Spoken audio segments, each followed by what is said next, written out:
Nibiru. The crafts, Nibiru. There were thousands of Nibirus, different sized Nibirus. The word Nibiru comes from the word Nabara, which merely means to elevate, to go upwards, and descend downwards.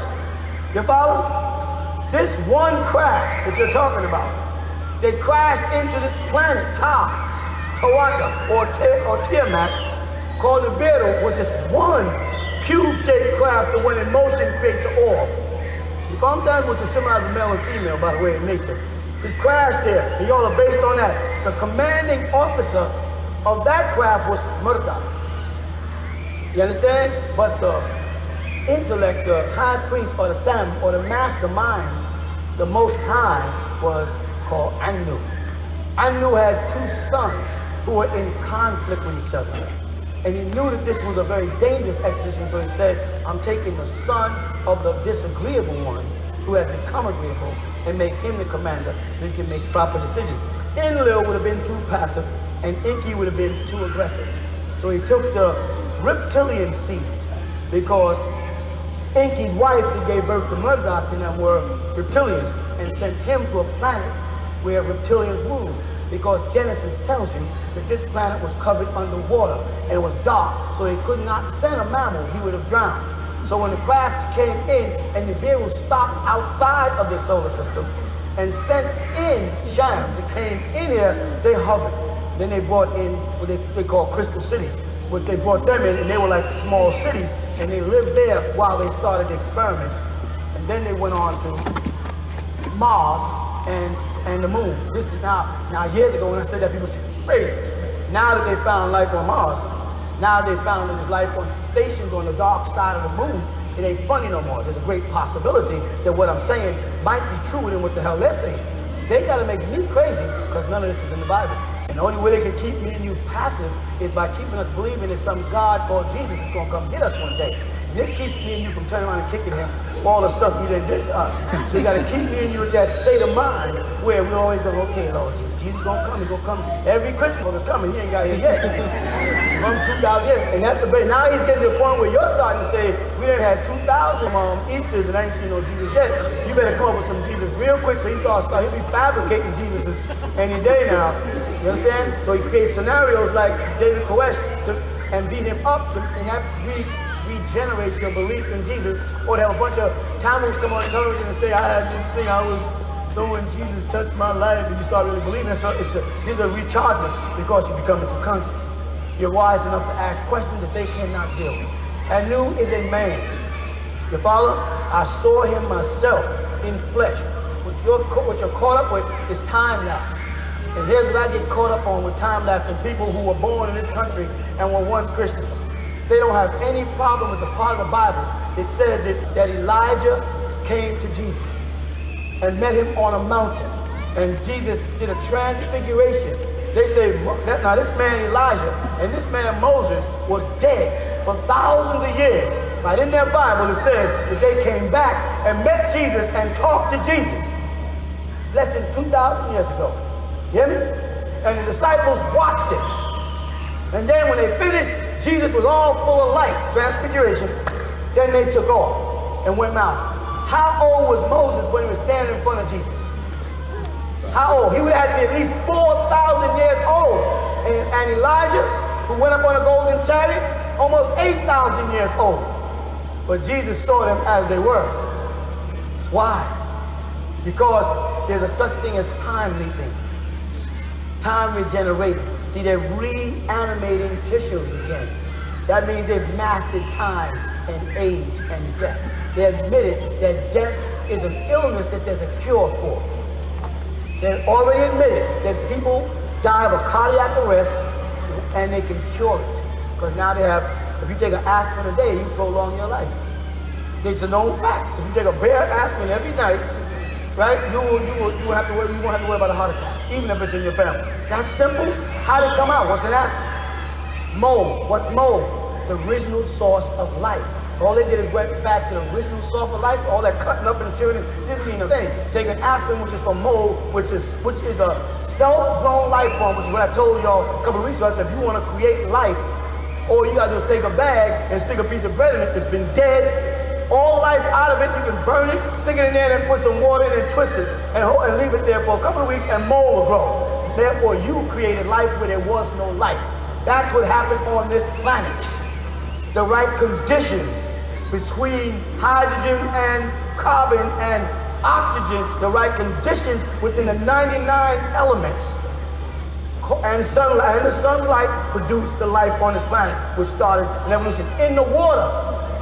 But when the beings came here, they had to go beneath the water. And that's why I was explaining to you all about Genesis. When you listen to the story of Genesis, whoever's talking is talking from beneath the water. Because it says the Spirit of God moved upon the surface of the water. No one could see, and everything was deep water. Then whoever was recording this had to be under the water looking up at the crafts of God, hovering over the water. Now, in order for these beings to be writing, recording, and being in the water, they had to be either in a marine craft, some type of craft that can go underwater and create a sphere for living, or they were reptilians. And then the Bible, Genesis chapter 3, verse 1, calls him Nachash and says he's a serpent. Speaks about a reptilian man. And they call him Leviathan, the serpent. And serpents or reptilians are aquatic and live under water. Then you go back to all the other cultures in the world, and everything was deep water. Then whoever was recording this had to be under the water looking up at the crafts of God, hovering over the water. Now, in order for these beings to be writing, recording, and being in the water, they had to be either in a marine craft, some type of craft that can go underwater and create a sphere for living, or they were reptilians. And then the Bible, Genesis chapter 3, verse 1, calls him Nachash and says he's a serpent. Speaks about a reptilian man. And they call him Leviathan, the serpent. And serpents or reptilians are aquatic and live under water. Then you go back to all the other cultures in the world. This is what I'm talking about, where Jesus and them being recorded. If you go back to Samaria, you found Dagon. You go back and find Onam amongst the Native Americans. Who is it? The fish man. We have mermaids and mermaids that they've got the bodies of, but they tell you it's a myth. There are people on the planet now that still grow scales. They got a name for the disease. There are people that grow full webs. They have a name for the disease. There are people that are born underwater and can breathe. They got a name for it. It becomes a dis-ease or disease rather than a confession. That man is linked to reptilians. That man is breathing water. That man once had gills. That man lived inside of a sac, which is actually an egg called what they call it? The pouch in the woman's embryonic fluid. They lived in an egg. In there, you lived in an egg like a snake in your mother. Now, when that eggshell broke, called a water sac, you came out, and that's when your body transformed like a metamorphosis of a caterpillar to a butterfly to become what you are now. But still, today, you're breathing water.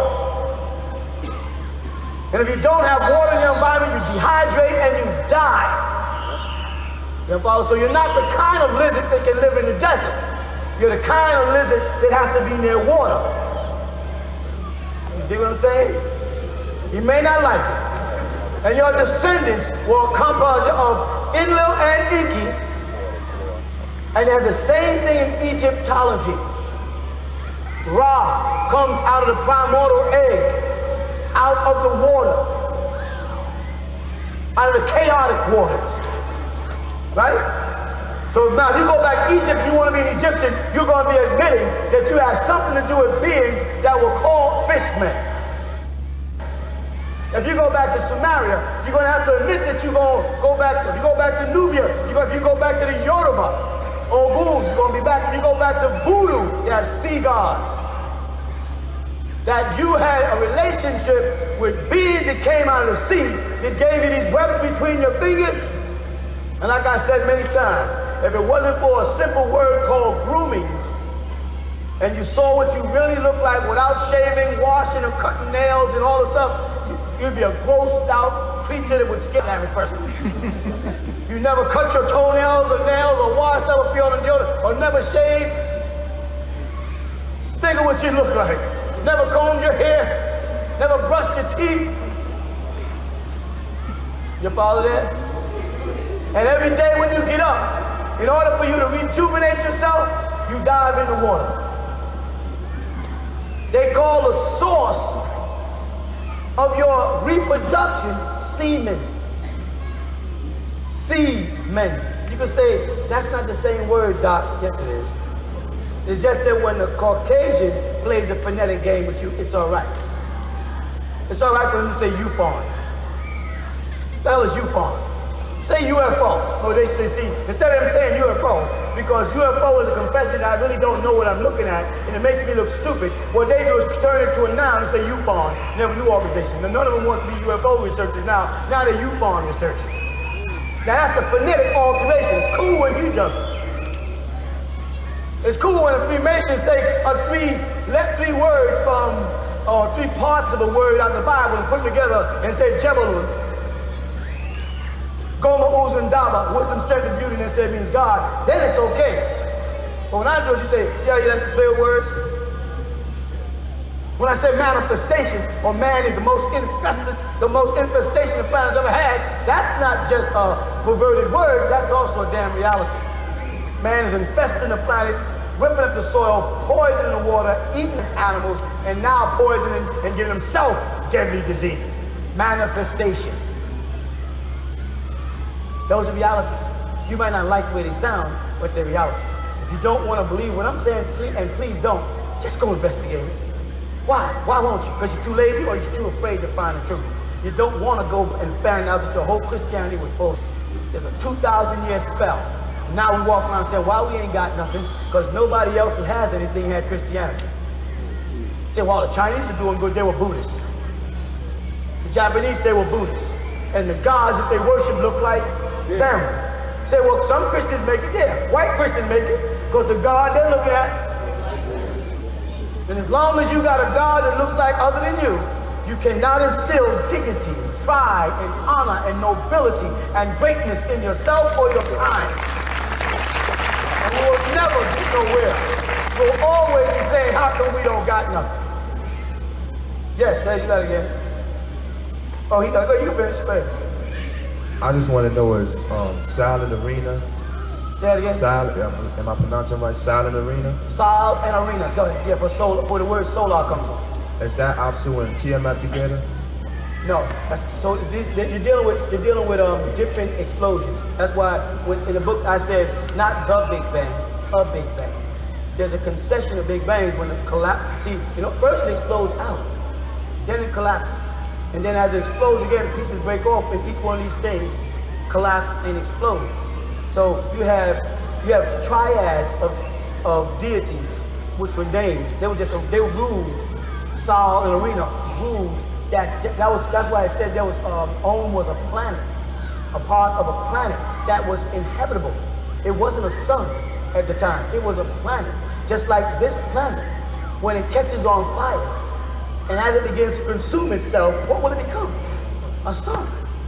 You follow? And then they'll say the planet Earth, where Earthlings once lived. But I'm saying, but when they see it, they'll see a massive ball until it burns out.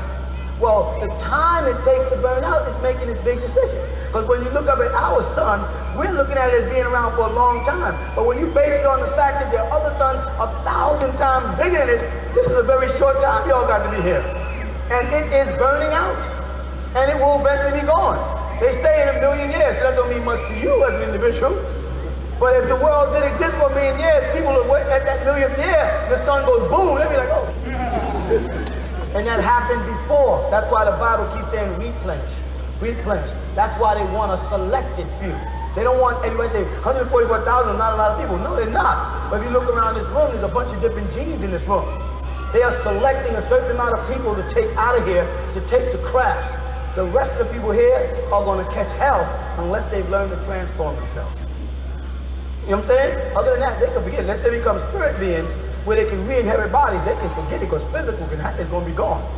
You follow that? And those other beings are going to come back once this planet has been replenished, and they're going to reseed the earth. This is a reoccurring event. And it's done because man is becoming more and more God. until man is worthy to go back, until you're worthy to go back to Cyrus and eventually Risk. Because the first stop out of Risk was Siptu. And that was still in the 19th galaxy, which is Sirius star and connects into this one called Sahu or Sept. Sahu is Orion, sorry. Called Sept in Egyptian. It was still twisted in this one. Then they left there. Today is March